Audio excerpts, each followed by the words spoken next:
friends. This is another episode of the program Empire of Lies, in which we talk about manipulation and disinformation of the Russian media. The division of Ukraine as a television reality Russian talk shows continue to play the role of a second front in the war against Ukraine and the West. Solovyov's latest episode once again demonstrated a set of familiar techniques, from intimidation to historical substitutions. Orban as a witness of the future. The participants in the broadcast appeal to Viktor Orban. They say the division of Ukraine has already begun. This statement contains the key task of the Kremlin to shift the discussion from the question of an illegal war to the question of new borders. Thus, the very fact of aggression is replaced by a natural process of redrawing the map.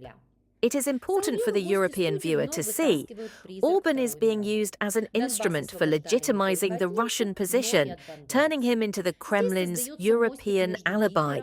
History as a weapon, Solovyov and the studio guests once again bring up the ghost of World War II. Donbass was liberated not only from the Germans, but also from the Banderites. Here, a bridge is being created between Hitler and modern Ukraine. This is a deliberate substitution. European society is being asked to believe that Ukraine today is a continuation of the collaborators of the 1940s. This technique should work on collective memory, especially in Germany and Eastern Europe.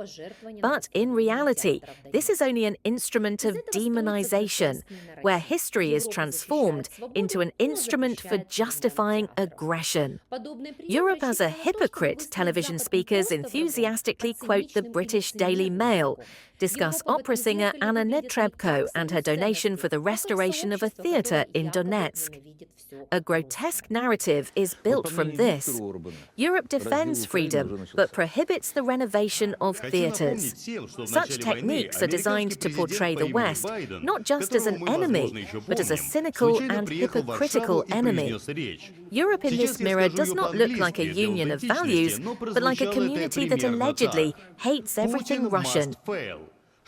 Here, according to Viktor Orban, the division of Ukraine has already begun.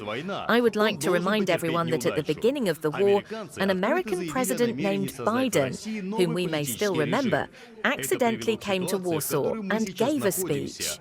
Now I will say it in English for authenticity, but it sounded something like this: Putin must fail, which means Putin must fail.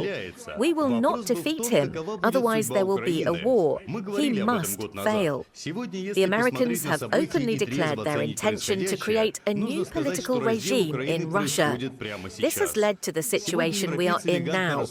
The war is being financed by both the European Union and Russia. There is a financial competition between them, in which the Russians are now winning. Ukraine is already being divided. The question was, what would be the fate of Ukraine? We talked about this a year ago.